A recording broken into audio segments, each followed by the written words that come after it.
Recebeu o quê, meu bem?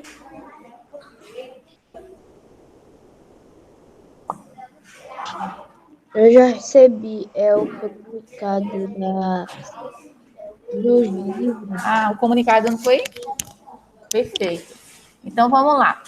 Hoje, 11/3/2020, uma quinta-feira, a nossa aula de Geografia, página 13, tá? Que tem como título As representações mais utilizadas na Geografia, certo? Então, vamos lá, todo mundo?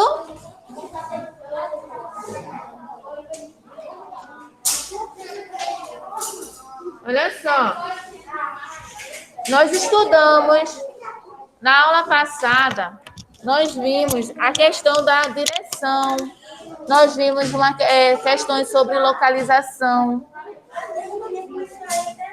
nós vimos também a questão de como tomar essa direção, utilizando os pontos de referência, o endereço, enfim. E hoje nós vamos dar continuidade. Aqui, ó, mamãe. A gente vai começar aqui, ó. Aí, na página 13, nós temos assim como título, abaixo dos exercícios, nós temos assim, as representações mais utilizadas na geografia. A princípio, nós temos, na verdade, várias apresentações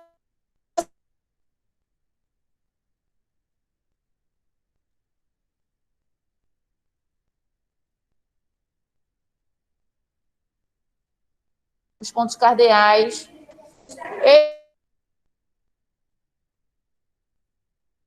Esses são a principal, mas não são.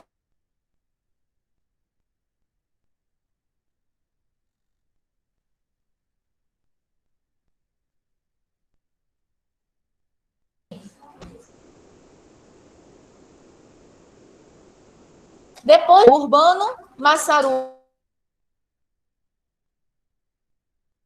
e Anitta estavam ansiosos para chegar no bairro da Liberdade, porque lembram que lá no bairro da Liberdade, cadê o livro, Richard? Que lá no bairro da Liberdade, em São Paulo, é um bairro muito conhecido por ser habitados, não 100%, mas por ter uma grande parte da sua população, dos seus habitantes, dos seus moradores,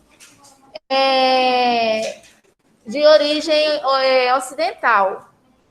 E, naturalmente, a parte arquitetônica e a parte culinária também é muito direcionada a essa cultura, a esse povo, né? Essa cultura culinária e arquitetônica. Quem tiver a curiosidade pode ir lá no YouTube, pesquisar, dar uma olhadinha, ver realmente como é esse bairro, que tanto se fala aqui no livro, tá? E tal, certo? Aí eles passearam lá no museu, não foi? Ficaram no museu, papapá.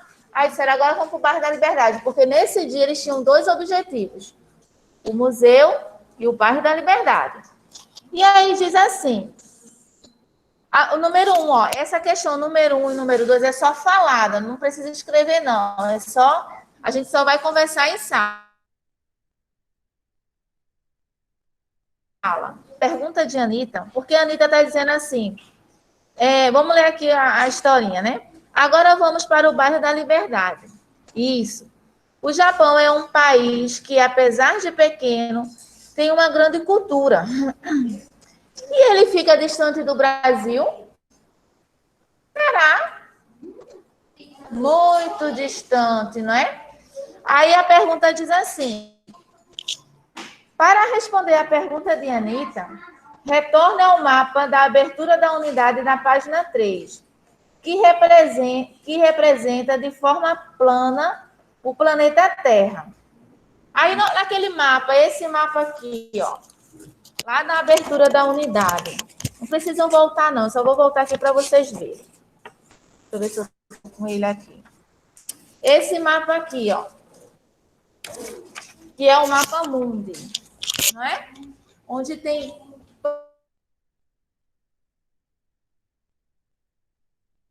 todos os continentes, certo? E aqui ele está muito pequeno, Mas a gente tem ideia de que o Japão é muito distante, sim, aqui do Brasil. Não é? Eu poderia até ter trazido para vocês quantos quilômetros, né? Eu realmente não trouxe, mas aí eu trago na próxima aula. Aqui, ó. É melhor, né? Aí aqui, ó, a gente visualiza o quê? O Brasil. E o Japão está aqui, ó. Veja aí. Porque ele tem um território pequeno, embora muito populoso. Né? Tem muita gente lá no Japão. Muita, muita, muita. É a página 3.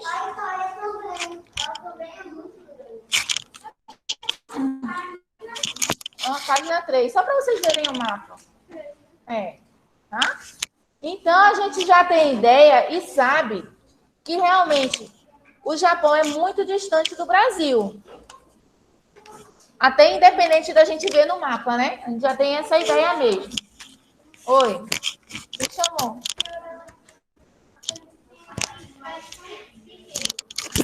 Tem outros países pequenos também. Aí, número 2, então, quer dizer que sim, né? A resposta vai ser sim, que o Japão é muito distante do Brasil. Para que você pudesse responder à atividade anterior, o que precisa observar no mapa? Você vai assinalar com um X aí.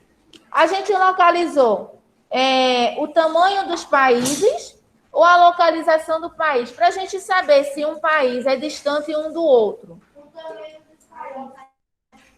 Nós vamos nos atender, nós vamos observar. Ok?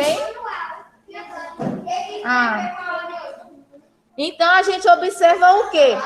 Para saber a questão da distância. O tamanho do país ou a localização dele? Para mim ter noção de distância, minha gente, eu vou observar o tamanho do país ou a localização dele. Para que eu possa saber a localização, eu vou verificar o tamanho? A localização, não é? Para mim saber, Lê, se um país, nesse caso aqui que a gente está falando sobre país, sim, para que a gente possa saber se o Japão é distante do Brasil, eu vou ver a questão de localização ou de tamanho do país. Então, marca aí, localização. Na página 14, tem assim. Número 3, lá em cima. Além da localização de cada país, que outras informações você consegue obter por meio do mapa? Quando a gente observa um mapa, por quê? Meu amor, se atenta à geografia por enquanto. Olha só. Quando...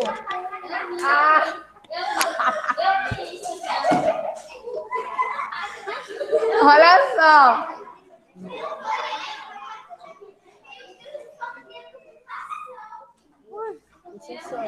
Oi. Oi?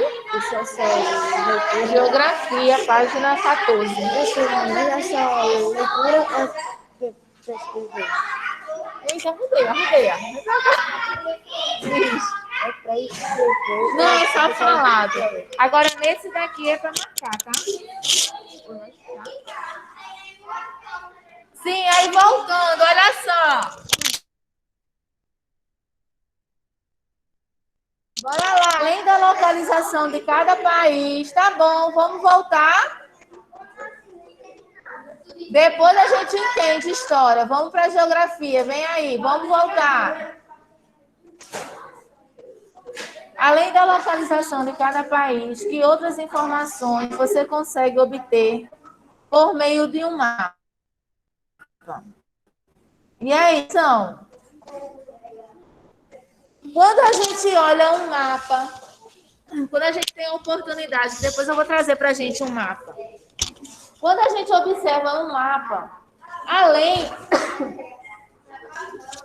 da gente observar, vamos dizer, essa distância de um país para o outro, e através do mapa a gente também consegue observar esse tamanho do território, a gente também consegue, se a gente ampliar esse mapa, a gente conseguir trazer ele para uma escala maior, eu vou conseguir observar também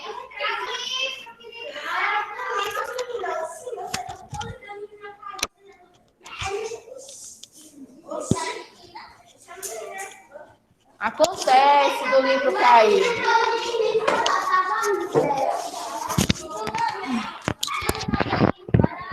Então eu vou dar aula só para quem está em casa, né? Desse jeito só vai escutar quem está em casa. Então, olha só, quando nós ampliamos esse mapa, aumentamos a escala dele, a gente consegue observar também, eu não sei se foi aqui nessa sala que eu falei, que quando a gente anda de avião, quando o avião está aterrissando, ele está descendo para fazer o pouso na pista do aeroporto. Nós conseguimos observar, para quem está do lado da janela, as ruas do determinado bairro, no caso dos bairros que estão próximos ao aeroporto. A gente consegue observar os telhados das casas, a caixa d'água que geralmente as pessoas têm, né, no telhado, acima da casa. Quando ele vai se aproximando, dependendo do ângulo que a gente está e que o avião também está, a gente observa até as ruas e vê até as pessoas caminhando. Sim, as nuvens quando a gente está lá no alto, mas aí eu já estou falando quando a gente está aterrissando. Mas aí, olha só, e no mapa é a mesma coisa. Quando a gente olha nessa imagem da página 3, esse mapa mundi, ele está de um tamanho menor, porque o objetivo dele e a localização junto com os seus oceanos. Mas se eu pego um mapa e amplio, aumento essa escala dele, eu vou conseguir justamente visualizar os detalhes que tem naquele estado, naquele bairro. E aí eu vou conseguir observar as ruas. Dependendo da situação, eu consigo observar até as residências. E aí a gente pode chamar de mapa, como também a gente pode chamar, que é uma situação que muitos profissionais de arquitetura trabalham, que são... Página 14.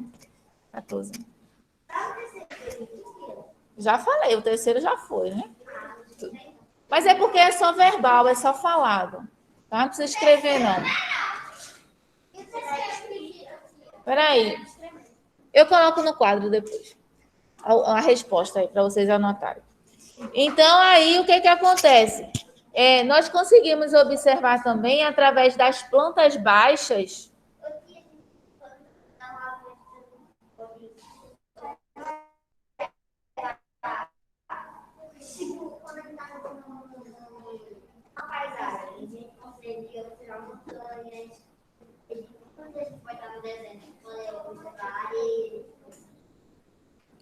então, aí, o que acontece?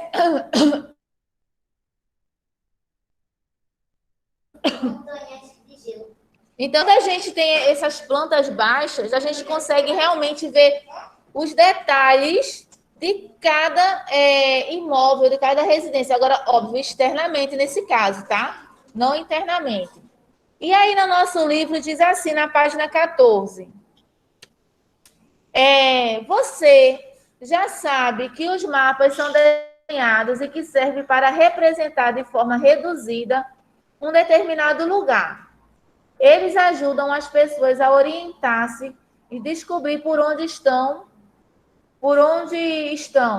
a encontrar lugares, ruas, municípios, estados e até países. O mapa está no livro, tá? O mapa é um dos meios utilizados para representar a superfície situados na superfície da crosta terrestre.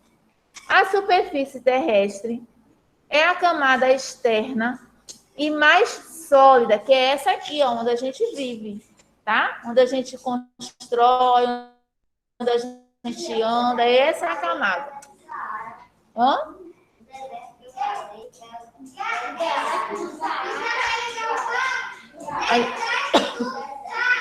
Aí diz assim, parte dela é formada por terras, parte dela é formada por terras e rochas de diferentes tipos, que sofrem ações constantes, tanto da natureza quanto do ser humano. Nós sabemos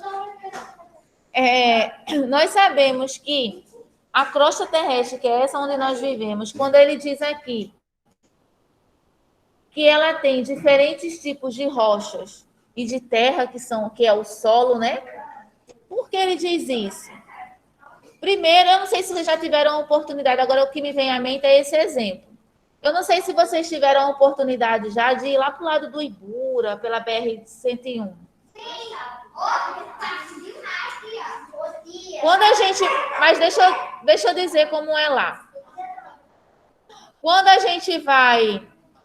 gente vai para esse local, indo para lá do lado direito, tem um campo, digamos assim, uma área desmatada, onde nós conseguimos observar uma parte do solo.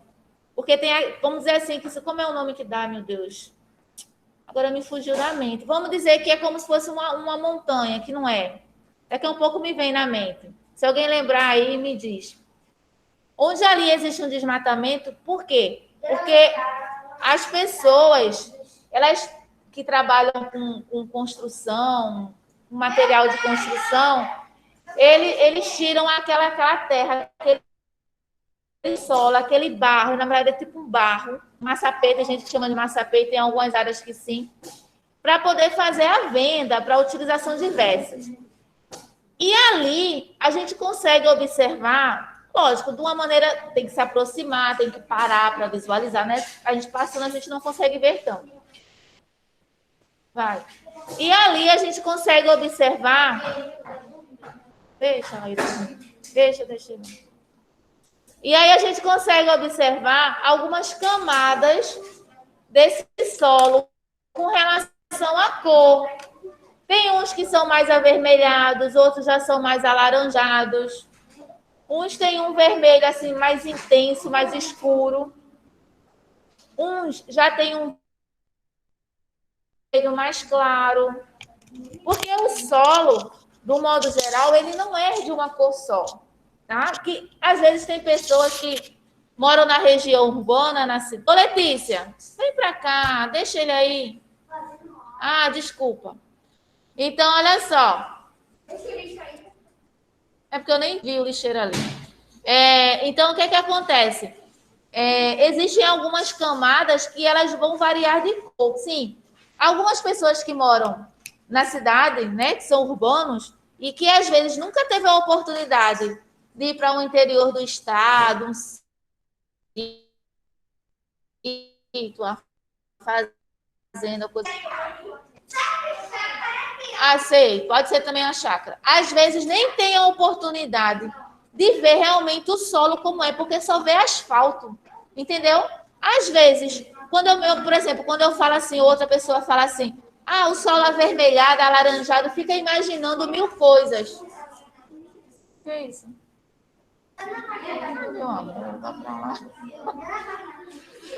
Oi?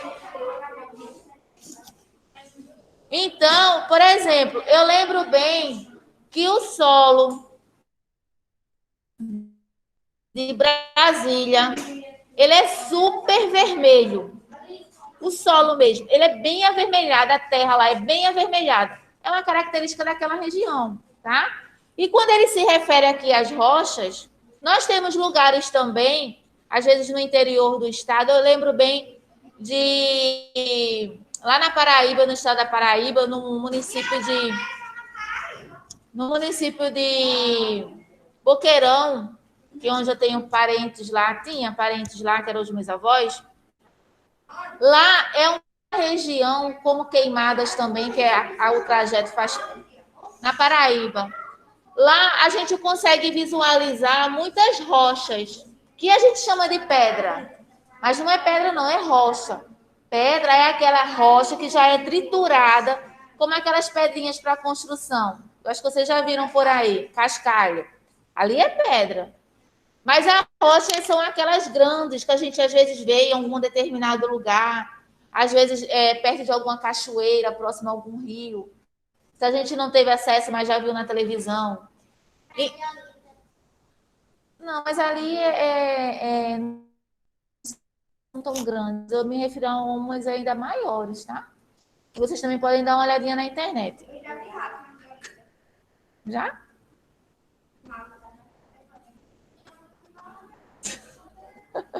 Então, olha só. Aí a gente consegue observar, principalmente nesse local Queimados, que lá tem umas rochas imensas, muito grandes mesmo, que a gente tem medo até de passar por cima. E se questiona como é que elas conseguem estar presas ali naquele local, porque às vezes elas estão presas no solo, né? Tipo assim, de dentro para fora, como quem estivesse brotando do solo. Mas às vezes tem algumas que elas estão assim, ó, entrelaçadas, coladas uma na outra. É. E eu acho que vocês já viram isso, pelo menos na televisão. Já, às vezes passa programação. E aí elas estão assim, ó, coladas uma na outra. Algumas a gente vê assim, meio entrelaçadas. E outras é como se elas estivessem assim, ó, uma sobre a outra.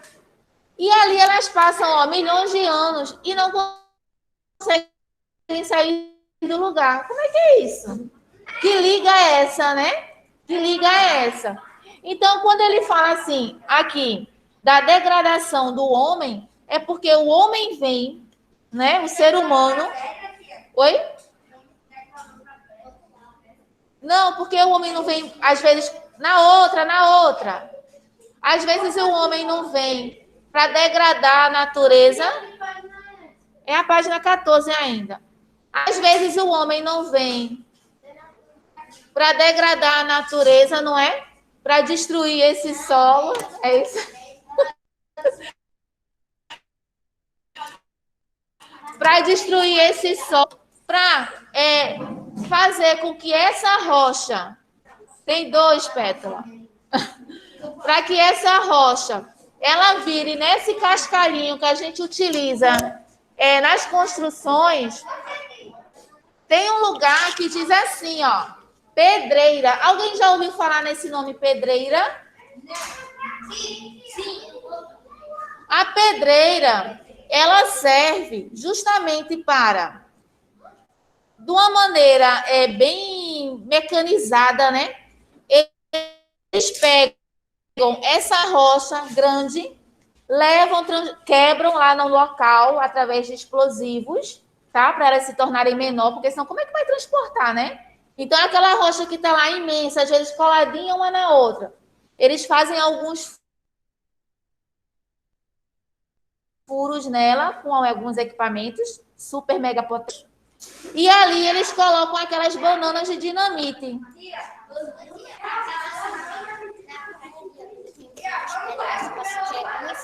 Isso. Aí depois chega a ficar uma montanha. Aí eu tirei a foto em cima da praia. Do outro lado tem uma praia. E eu vi nas pedras, eles fazem uns furinhos e dentro dos furinhos sai uma baratinha. E é? Eu não vi, não. Vai.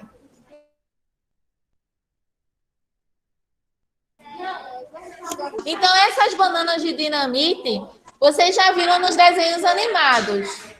Que tem no Pica-Pau, tem no Tom e Jerry, entre outros desenhos aí. Deixa ela voltar. Tá certo? Então, eles fazem esses buracos, digamos assim, esses sulcos nessas rochas e colocam... Não sei dizer não. Oi?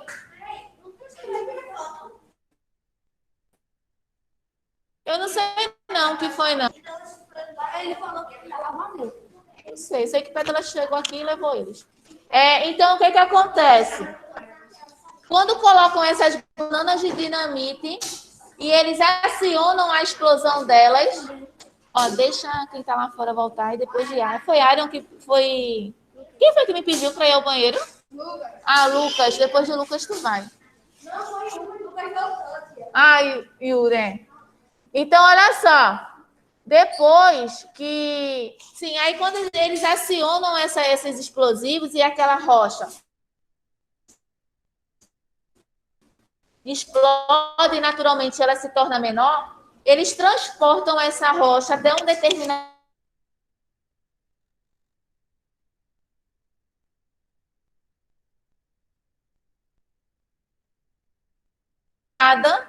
tá? E vira aqueles cascalhos que a gente conhece, que a gente vê aí nas calçadas, nos armazéns. 14 ainda. Para poder fazer a construção, como também aquelas pedrinhas de paralelepípedo, que são esses aqui da rua da escola. Elas também são derivadas de rochas. Ali, oi. Foi? O cascalho. Metralha. Mas aí a metralha é diferente, porque a metralha... Não, a metralha é quando a gente, por exemplo, quebra uma parede. Eu vou tirar essa parede daqui, eu quebro ela, aí é a metralha. Porque ela tá com tijolo e cimento. É a metralha. Esse cascalhinho é o que é derivado realmente da rocha. É diferente, tá? A metralha vai servir para a gente fazer aterro, geralmente, né? Eu estou com a área baixa, quero fazer o piso, aí eu primeiro coloco os como é? O aterro para poder fazer o piso. É diferente, são situações diferentes.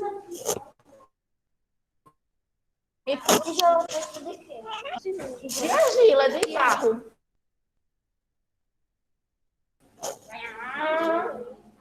Eita, deixa... Vai, nome. Olha só, senta aí todo mundo. Hã? Não, é de argila. Argila é barro. Olha só. Então, vamos lá, voltando aqui. Aí eu tenho assim, ó. Os oceanos. Bora lá. Os oceanos são porções de água que ocupam as principais e mais amplas depressões do relevo do planeta. O que é depressão em relação à geografia?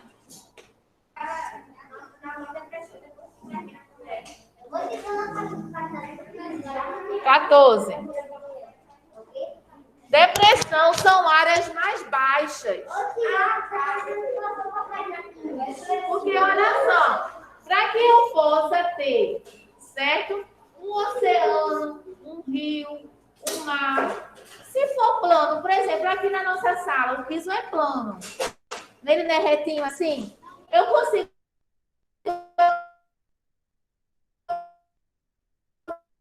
acumular água aqui? Não. Posso acumular, vamos dizer assim, ao ponto da gente mergulhar, tomar um banho, tomar uma piscina? Não, porque ele é plano. Para que eu possa ter, por exemplo, aqui como eu estou falando dos oceanos,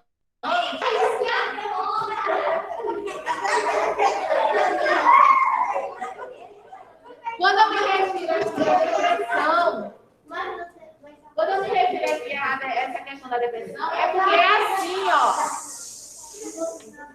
14. Não, ainda não. Ainda não. É assim, ó. Por exemplo, conseguindo entender a minha demonstração? E aqui nessa área mais baixa é onde eu vou conseguir acumular água no oceano, de um rio, tá certo? Por isso que ele fala assim, depressões em relação ao relevo, para poder ser acumulada essa água. Tipo a piscina, a piscina tem assim, ela pode adora para baixo. É. de um imenso conjunto de águas misturadas com outros elementos, principalmente sais minerais. Por quê? Na água, ela é rica em sais minerais. A água mineral, por exemplo, do garrafão de 20 litros que a gente tem em casa, ela é rica em sais minerais. Mas não é porque ninguém coloca sais minerais, não. Se ela realmente for uma água mineral pura, naturalmente, ela já vem composta de sais minerais. E isso, eu vou trazer depois para vocês, para a gente estudar a água mineral que a gente toma em casa. Vai ser bem legal. Eu adoro esse assunto. Então, olha só. Essa água, ela vem rica de sais minerais, porque ela vem lá, ó, lá do fundo do lençol freático. No lençol freático. Não é o lençol de cama, não. É o lençol freático que fica lá no fundo, que a gente vai estudar depois. Lá no fundo das camadas terrestres, tem um lençol freático, onde ele acumula todas as águas. Essas águas da chuva. Oi? Subsolo. Essa água da chuva, que de repente, assim, para o solo que não é asfaltado, ele absorve. Então, essa água é absorvida pelo solo, vai passando como se for, porque o solo se torna filtro. Essa água vai sendo filtrada naturalmente e chega a esse lençol onde ela se acumula. Então, por ela passar por vários filtros naturais, tá? E por ter outras características que a gente vai ver, não quero me aprofundar ainda, ela se torna uma água mineral, uma água totalmente própria para o consumo. Diferente da água em que a gente utiliza, ó, na torneira da nossa casa, que ali é água potável. Ali é uma água pura para o consumo, mas não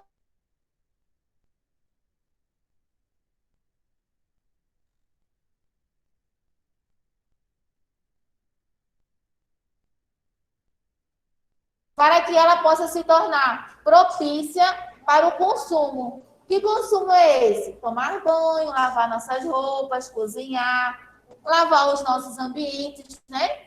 Da nossa residência, enfim, lavar o carro com o balde, né? Utilizando o balde para economizar água. Então, assim, são águas que nós vamos vendo posteriormente, porque aqui no livro agora ele só propõe mais água de oceano. Que a água de oceano, ela é salgada ou ela é doce? Salgada. A água doce são a água dos rios, que são água doce, tá? Aí aqui diz assim, ó. E continente, a gente falou de oceano, né? Que a gente precisa de uma depressão para poder acumular essa água. E que os continentes são grandes extensões de terra imensas, limitadas pelas águas dos mares do oceano. E nós temos 6 continentes. Não, isso aqui sou eu que estou falando, foi a anotação minha. E aí a gente vai ver na revisão. Na revisão essas anotações entram para a gente estudar para a prova, tá? Aí diz assim, que nós temos 6 continentes. O africano, o americano, a Antártica, a Ásia, a Europa e a Oceania. Que aí a gente também vai vendo depois, tá? Só estou dando uma pincelada, porque quando a gente chegar, vocês já ouvi falar. Aí diz assim, que o planeta, ele é coberto, quando a gente olha no mapa mundi, ou aquele globo, pronto, um globo terrestre é melhor. Quando a gente observa o globo terrestre, meio que olhando de cima, a gente vê que o planeta Terra, todos nós sabemos que ele é redondo, né? Digamos assim, ele é mais redondo do que outra forma geométrica. Vamos dizer que ele é redondo, não é uma bola perfeita.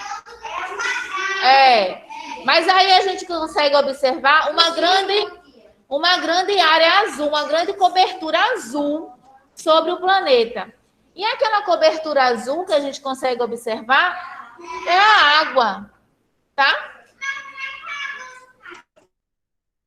Por causa da gravidade. Mas aí, olha só, o que que diz aqui? Que 98%, olha aí, 98% do planeta... Hã? Falando do que, não? Do mar. Não, ela falou que a água não cai. Toda vez que deixa ela falar muito. Não, porque quando a gente olha para o planeta Terra, ele não está solto no espaço. Aí como é que essa água não derrama? Não escorre, né? Já que ele está assim, vamos supor, ele está aqui, ó, solto aqui nesse ambiente. Banheiro, é? Deixa ele voltar. Tia, a gravidade, e quando a gente joga algo pra cima, cai de novo. É, ele está solto aqui no espaço, né? O planeta. Aí como é que essa água não derrama? Por causa da gravidade, que faz com que ela permaneça ali naquele local. Lembra quando a gente vê Se a água fosse cair, os astronautas, que eles ficam flutuando na espaçonave? Não sei se você já viu na televisão. Pronto, é por isso, por causa da gravidade. Não, isso aí é só para a gente se situar. O quê? Na última semana antes da aviação, de 12 a 16 de abril.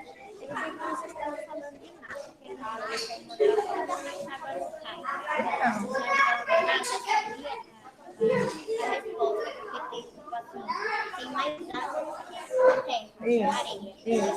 Solo, terra, é terra mesmo, é terra. Areia não. Areia é aquela da praia. Só no final. Não, peraí, depois dela, ó. Depois dela. Bora lá, vamos lá. Então, olha só, 98% do globo terrestre é coberto por água. E 2%, deixa ele dormir. E 2%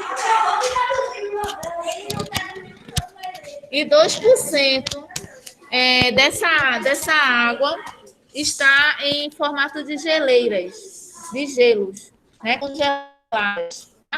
Mas aí vamos dizer não.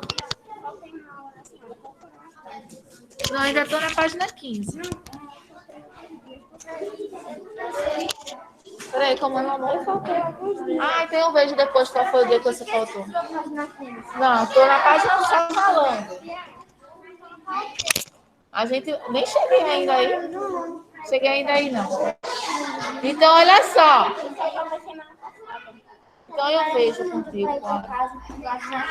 A gente vê, senta lá. Bora lá, bora retomar. Não, agora não. Bora retomar. Retomar.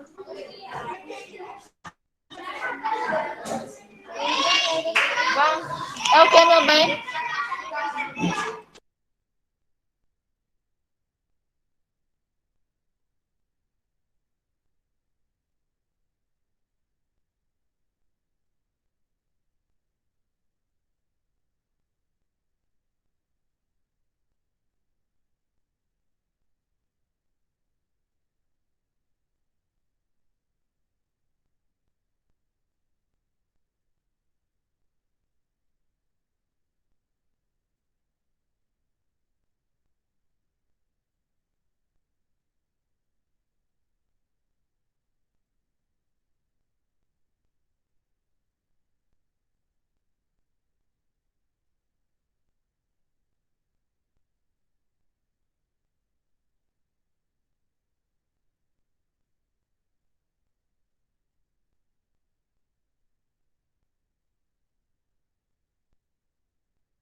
Olha só, minha gente, na página 15 a gente tem essa imagem aqui. Rapidinho. Certo? E nós temos a crosta terrestre, nós temos duas situações. O continente e a outra é o oceano. Vou mostrar aí na imagem, que vocês vão colocar o nome. Continente e oceano. Vai. Lava o rosto para ver se desperta. Quando no começo das coisas, Deus sabia que aqui era só água, não tinha terra. Banheiro, só quando ele voltar. Lucas não, o outro. Enfim. Certo? Coloca aí, continente e oceano. Ó. Tá? Continente e oceano.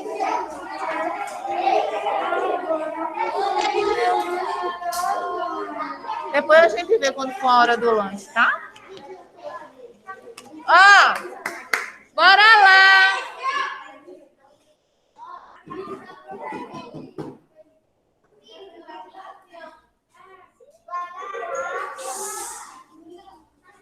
Aqui abaixo, ó. Aqui embaixo. Aqui embaixo. Diz assim.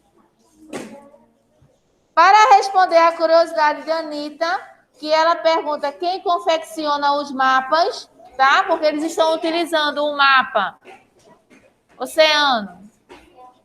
Porque eles estão utilizando o mapa para poder chegar lá no bairro da Liberdade. E aí ela pergunta, e quem confecciona os mapas? Aí diz assim, para responder à curiosidade de Anitta, as crianças resolveram fazer uma pesquisa usando o celular de Urbano. Elas descobriram que os mapas são resultado de um estudo muito cuidadoso sobre as formas de representação da superfície da Terra. Esse estudo chama-se cartografia. A pessoa, o profissional que trabalha com a confecção desses mapas através de equipamentos que eles utilizam para poder confeccionar, para poder ver. Eles simplesmente não pegam uma folha de papel e dizem, vou fazer um mapa. Como às vezes a gente faz, né? Aleatório. Não. Eles têm que ter as dimensões daquela área que eles estão fazendo, ou daquele estado, daquele país. Como? Não tem nada comprovado, né? Cientificamente não há nada comprovado. Existem só hipóteses, né?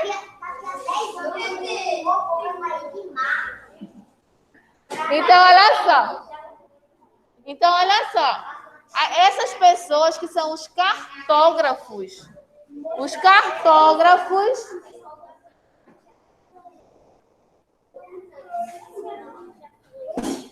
Oceano.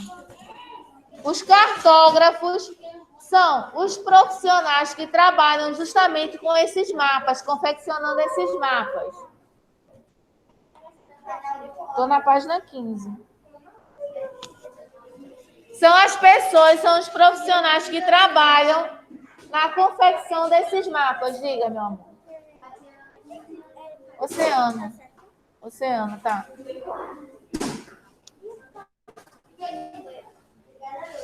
Eu acho que tem alguém na tua frente. Já foi ao banheiro? Tu pediu, não foi? Eu pedi para ir ao banheiro. Já foi? Ah, então. Não, então vá depois dela, meu amor. Pode ir. Então, olha só. Aí tem aqui ao lado, você sabia? Tem o você sabia, que diz assim. Alguns mapas também podem ser chamados de cartas. Porque os pilotos de avião, por exemplo, fazem uso das cartas aeronáuticas. Já os navegadores das cartas náuticas. Porque como eles estão navegando, no caso, os navios, né? Eles trabalham com as cartas náuticas porque eles estão navegando aonde? Nos oceanos. Então, ali, eles trabalham muito com a bússola, com norte, sul, leste, oeste, tá? Com os pontos cardeais, para que eles possam se localizar. Já os pilotos de avião, eles também têm os direcionamentos deles, que são as cartas aeronáuticas. Olha que legal!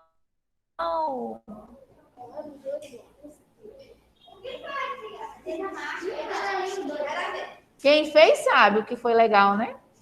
Então, olha só, as cartas aeronáuticas também são cartas que eles usam para se localizar, ó, lá em cima, lá no espaço, lá no céu, tá? Em altas alturas, né? Uma redundância, né? Altas alturas, em grandes alturas. Ali elas também, eles se localizam através, muitas vezes, de alguns astros, sabia? Lembra que a gente viu sobre a estrela do Cruzeiro na aula passada? Então, eles também utilizam alguns astros para se localizarem, tá? Na página 16, diz assim, ó, lá embaixo, após o quinto quesito.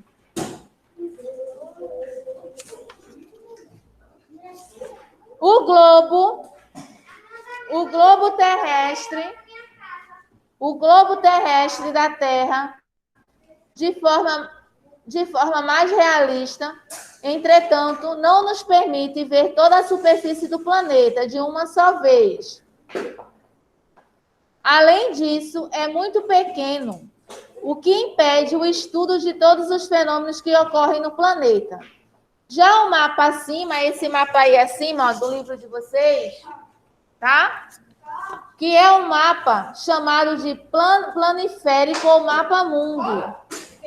Planiférico ou mapa mundi. Representa toda a superfície da Terra de um plano. Nesse tipo de representação, conseguimos ver toda a superfície, porém, com muita distorção. Isto é, não obtemos a visão fiel da realidade. Quando ele diz que nós não conseguimos ver, ter uma visão fiel da realidade, é porque a gente só vai conseguir realmente ter essa visão real quando nós conseguimos ampliar esse mapa, tá?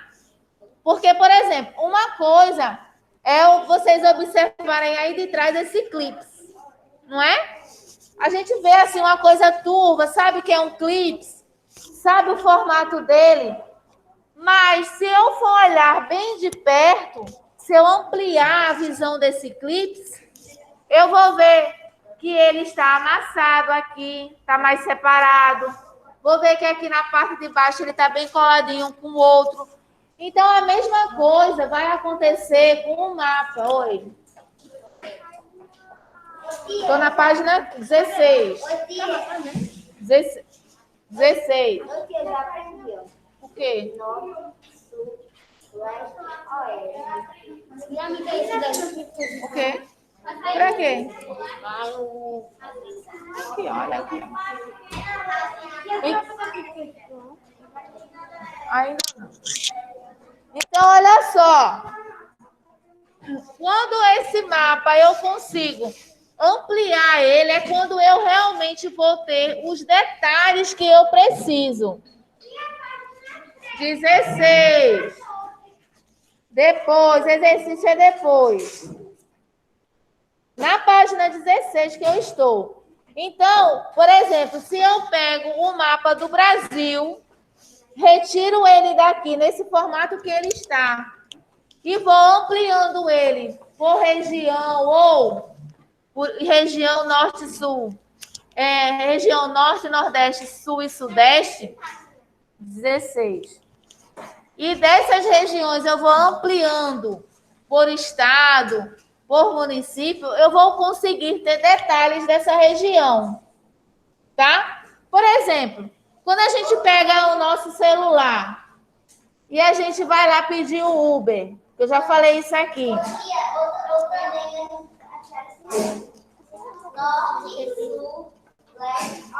Quando eu vou e amplio, que eu quero ver aonde o motorista está, se ele...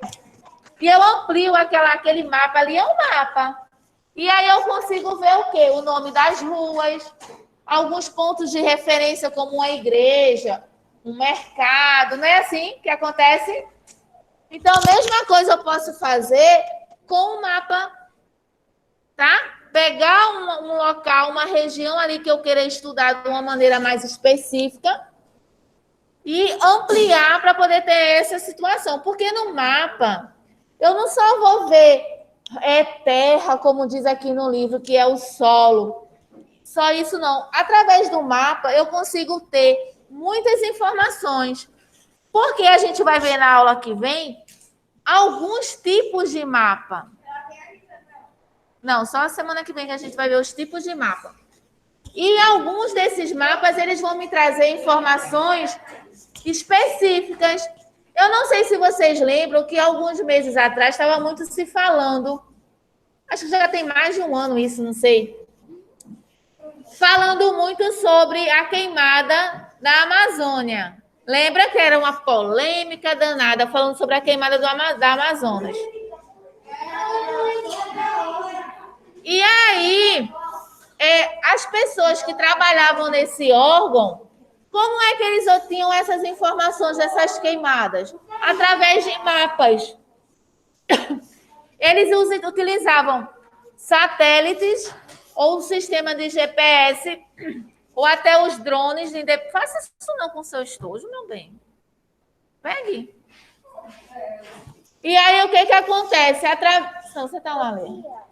Oi. Hã? Aqui é Olinda. Então, através desses mapas, eles conseguiam visualizar as áreas queimadas através de fotos. Pode. E dali eles conseguiam fazer o estudo, tirar uma porcentagem da área total que eles tinham de reserva, qual a área, qual a porcentagem que estava sendo queimada, que tinha sido destruída. Então, quer dizer, é um mapa que me dá uma informação específica. Certo? Na página 17, vira aí, página 17, está terminando. Falta uma e meia, mais ou menos. Não estou em quesito nenhum, só estou falando, só estou explicando. Vai ser em casa. Ó. Vamos ver. Não sei, bora ver, né? Como vai o decorrer da história. Então, olha só. Falta pouco. Falta 20. 20 minutos. É o quê? Oi? 20 minutos. Então, bora lá. Para descer de cada vez. Vezes de 2, né? Tá. Então, olha só. Vai, Richard. Bora sentar novamente. Bora sentando. Vai, Richard.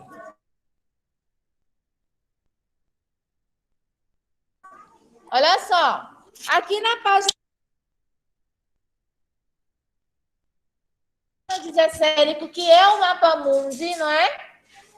Apesar de mostrar toda a superfície da Terra, não revela detalhes sobre bairros e ruas, que foi o que a gente viu. Por exemplo, para esse detalhamento, existem outras formas de representação com a planta, que é a planta que eu falei, não é a planta que a gente cultiva, não, tá? É a planta baixa que a gente consegue ter um detalhe maior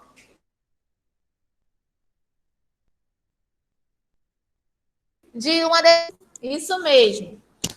Da imagem de satélite, porque a gente sabe que o satélite, ele consegue fotografar uma determinada região e trazer para a gente essas informações, como também fotografia aérea vertical.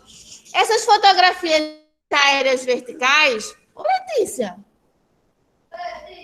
Não, meu bem. A gente pode fazer através de drone, tá?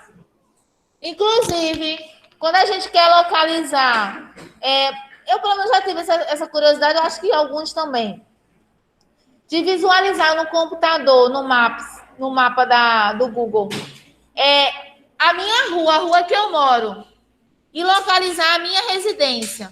Aquelas fotos ali são feitas por drone, porque não são uma coisa específica, não é? Não precisa de uma coisa muito detalhada, muito profissional, digamos assim, que ali geralmente é pela prefeitura. Então, eles tiram aquelas fotos da nossa rua ou do nosso bairro com drone. E ali eu consegui ver os detalhes, quando eu amplio, eu consigo ver os detalhes da minha rua, eu consigo ver os detalhes da minha residência na área externa, tá? Área interna não, só a área externa. Da minha residência, da residência dos meus vizinhos, tá certo? Então, são esses mecanismos, são essas ferramentas que a gente utiliza para poder ter uma amplitude maior dessas fotos, dessas imagens. Na página 18, para finalizar, diz assim: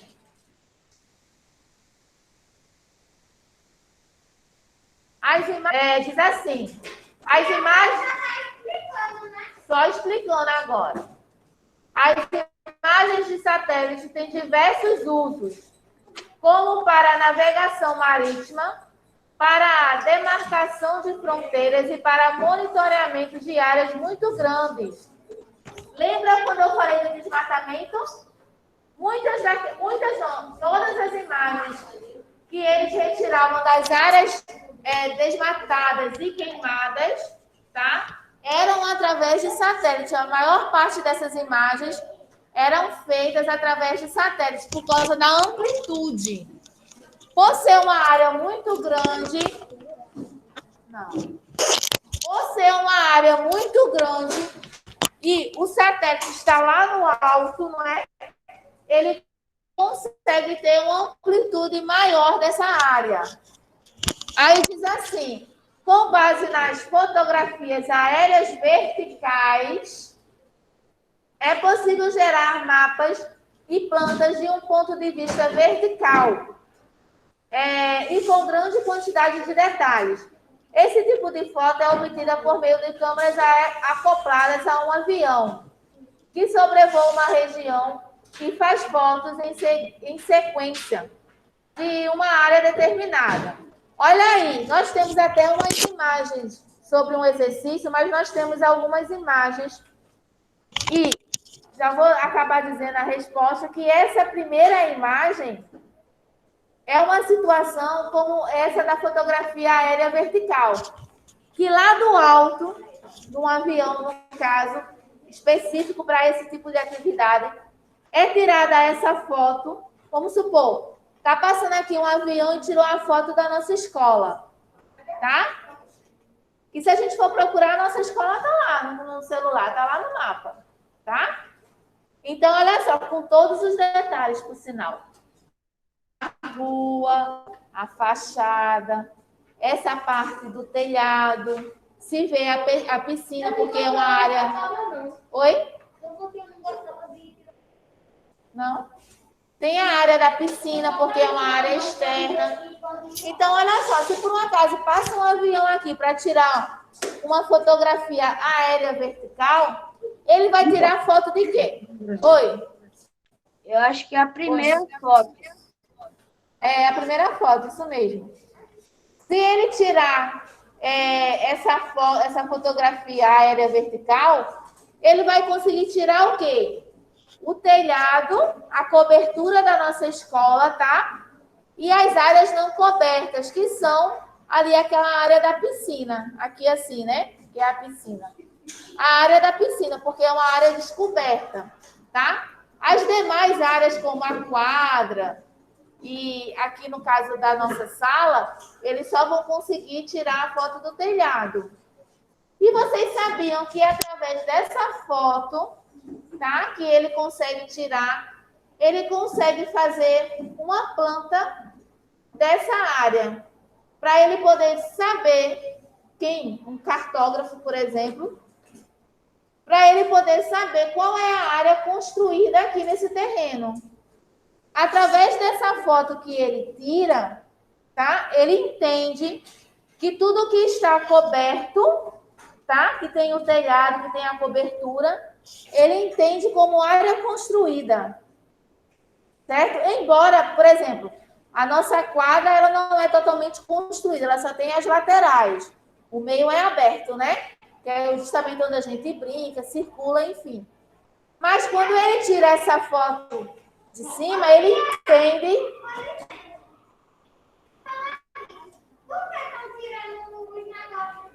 É por causa da chuva que estão recuperando o telhado, fazendo manutenção. Aí o que acontece? Ele entende como área construída. Entendeu? Às vezes a prefeitura,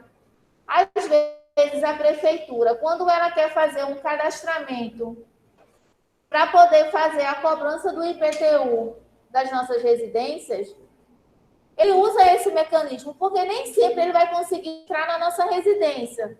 Porque a gente trabalha, passa o dia fora, final de semana eles também não trabalham, enfim. Então, eles utilizam essas imagens aéreas para poder fazer o cálculo. Por exemplo, eu não disse para vocês que eu consegui ver a minha residência, não foi de uma maneira ampla? Então, ali ele vê a minha área coberta e através das escalas que a gente vai ver lá, acho que lá mais para o final do ano, com relação às escalas, ele vai...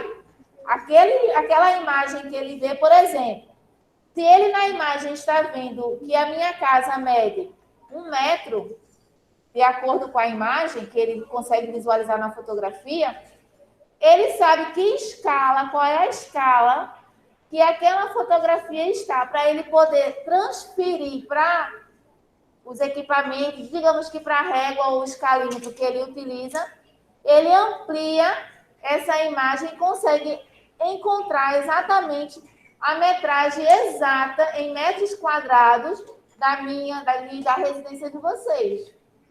Porque ele utiliza as escalas, que é o que eu estou falando, que a gente vai ver lá na frente. Não. Eu já vou passar aqui. Então, olha só. Eita, deixa eu ligar aqui rapidinho.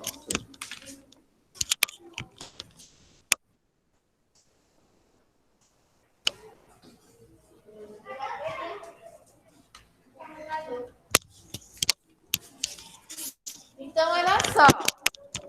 Hoje, a gente falou muito, não foi? Vocês estão, ó, de parabéns, se comportaram muito bem. Fiquei orgulhosa de vocês.